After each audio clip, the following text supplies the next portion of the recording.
We would now like to start the regular press conference of Minister Hayashi. The floor is yours. First, my first point. From the 19th to the 24th of September, I'm going to visit New York. The United Nations General Assembly will start, and I plan to use this opportunity of a high-level week with gatherings of leaders and ministers of other countries to attend the G4 Foreign Ministers meeting on reform of Security Council, G7 Foreign Ministers meeting, Partners in Blue Pacific Foreign Ministers meeting, Universal Health Coverage Friends Ministerial meeting, Foreign Ministers meeting on the Global Action Plan against COVID-19, and Japan, US, Australia, India Foreign Ministers meetings, and various others meetings. On this opportunity, I also plan to have talks actively with foreign ministers of various countries. United Nations General Assembly is being held in a situation in which the basis of international order is shaken with the Russian invasion into Ukraine. We want to share the awareness with various countries on strengthening the function of United Nations as general, including reform of Security Council and the importance of the role of United Nations, which plays a central role in the rule of law, which Japan places importance. Also, I plan to confirm close international cooperation with various countries on international situation, international community issues, including issues of Indo-Pacific and Ukraine. Next.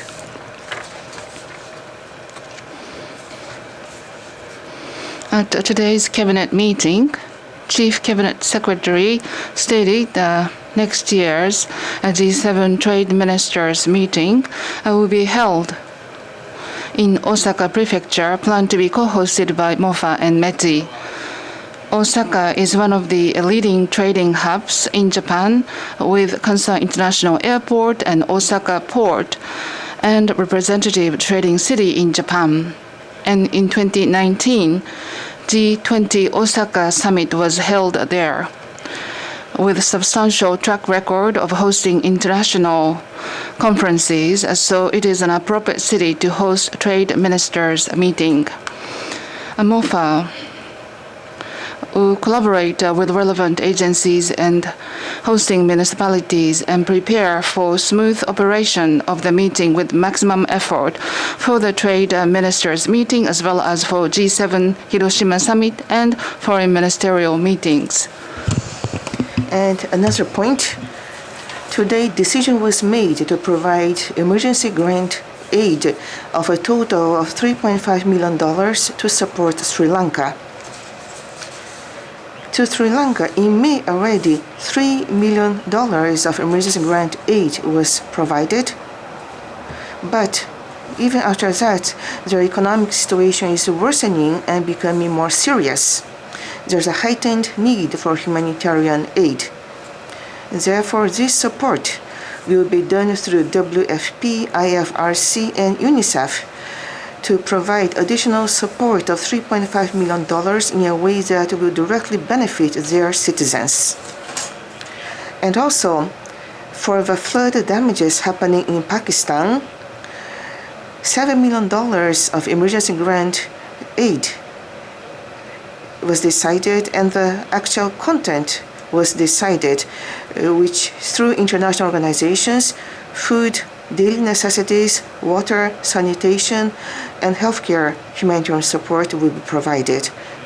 We hope this support will help Sri Lanka and Pakistan overcome these difficulties, as we have enjoyed long-term friendly relationship with these countries. That is all from me.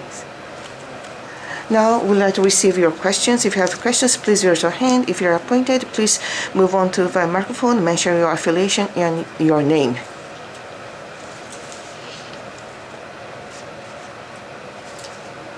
Yes, Fukuda-san from Kyodo Tsushin.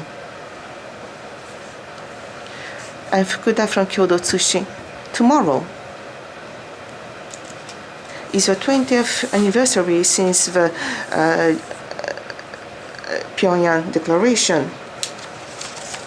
And today, Ambassador Song Il-ho of North Korean Foreign Ministry mentioned that Japan nullified the Pyongyang Declaration. What is your interpretation of that? As including what you have mentioned, I will not comment each movement of North Korea.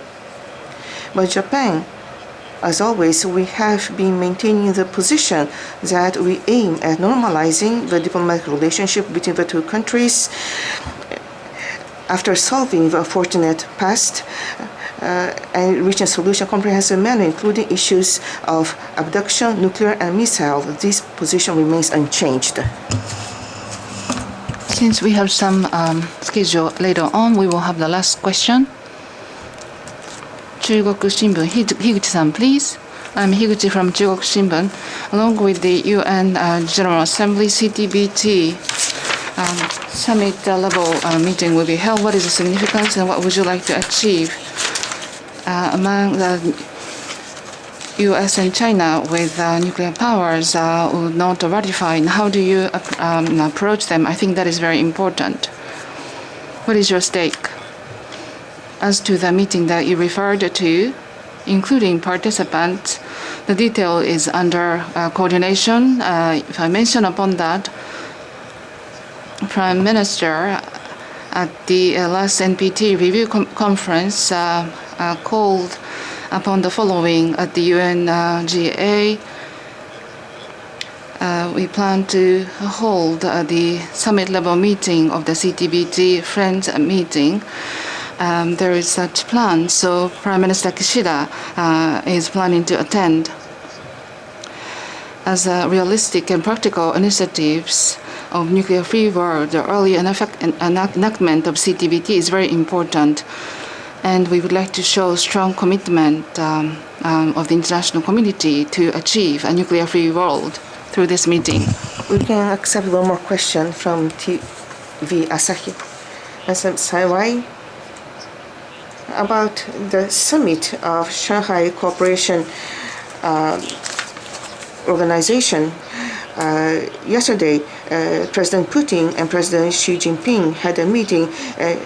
So they are showing the cooperation between the two countries before the General Assembly next week. How do you interpret that? On the 15th of September, to attend the Shanghai Cooperation Organization, President Xi Jinping from China and President Putin of Russia, who were in Uzbekistan to attend the meeting. I understand they had a meeting. Looking at the press reports and the content that has been disclosed, it seems that regional situation which Japan and the region is interested in was discussed at the meeting. I refrain from making comments about talks between third countries, but Japan believes it is necessary to carefully watch the progress of a relationship between China and Russia based on these talks. This concludes the press conference. Thank you very much.